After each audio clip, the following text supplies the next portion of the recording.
It's nice to relax after a long day with the waves. If you went swimming in the ocean, you could be relaxed, but you might feel a little salty from the salt water. Lake Superior, you feel fresh and clean. Either way, if you can find a place to have a beach fire, have some marshmallows, that's a good way to wrap it up. So I'm hoping that we can wrap up talking about waves in a little bit here. But first, I just have to share some thoughts I had while I was relaxing. One is, why didn't the waves made by the boat go to sleep? Because they were awake. Yeah, I know. It's okay. Got another one too. Why didn't the audiophile's hair need a perm? It already had waves. Yeah, you can decide whether you want to share those or not. But this is something I want to share with you. I'm going to get into audio mode here. I have Pro Tools set up with 2 tracks that both have 440 hertz. This is 440 hertz 1, 440 hertz 2. And I'll just move that over a little bit like that. And both of these were recorded at the same volume. The setting said negative 20 decibels. I have them routed into this 3rd track right here that says 440 recording combo.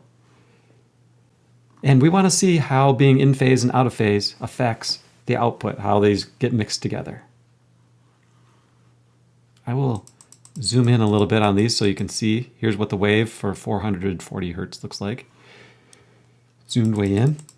Now I'm going to zoom out a little bit, and if you take a look at the play button, there's a little arrow on there that makes it loop. So whatever I have highlighted will just loop back and forth.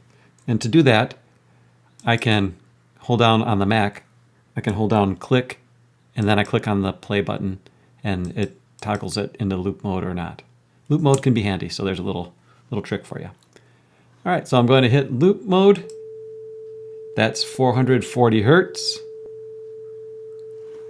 Take a look at the volume here in the meter. This is how high just a single track of 440 hertz comes out. It's about the same as the tracks with the original audio. Keep that place marked. Now I'm going to unmute the other track. What do you think it's going to do? Haha, suspense. What's going to happen?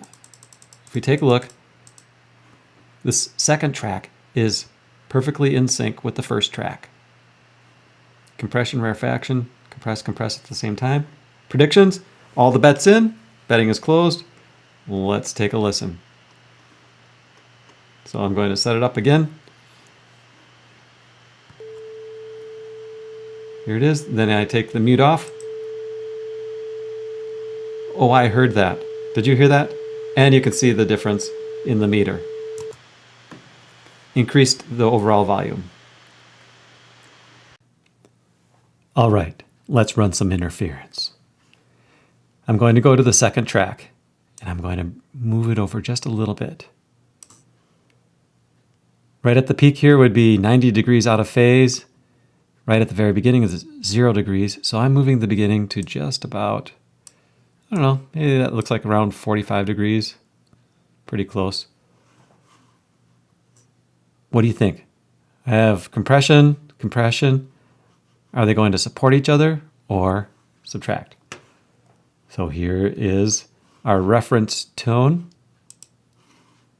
with just 1 track. And then when I unmute the other track and bring it in, what happens?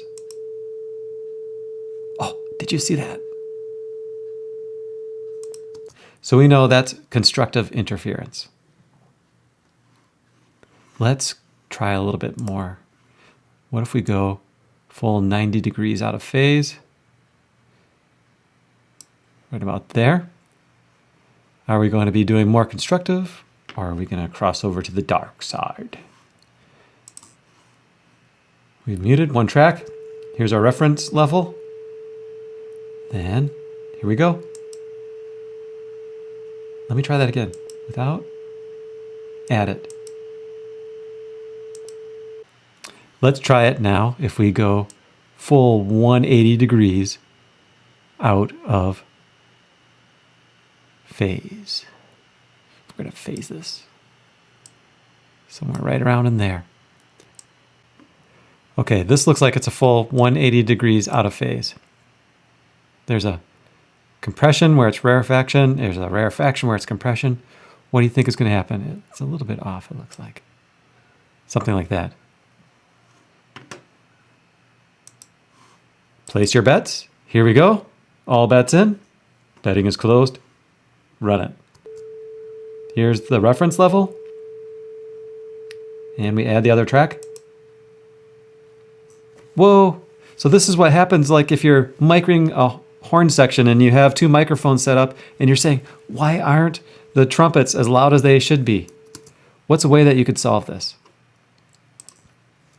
Well, for one, I guess if it's recorded like this, you could nudge it over a little bit, say, move over, let's try to get in sync, but that's hard to do. There is software, auto align. It's about $150 at the recording of this video. And that does a pretty good job. Or if it looks like you're really just 100% out of phase, maybe it's a wiring issue in the console, you can use the phase shift button or the phase inversion button. I know there happens to be one on the equalizer here. If I go to EQ, one band, this button right here. Let's give that a try. So we're running it. I hit the, oh, I get an error message. Let's run it. It's quiet. I hit the phase inversion button. Hello. We are back again. Phase inverted.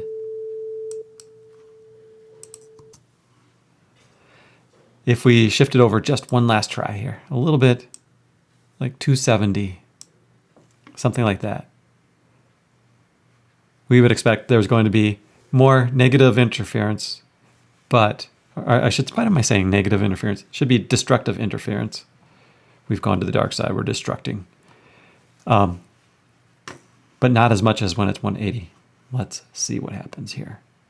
Do you still have the marker from 180? Let's give this a shot.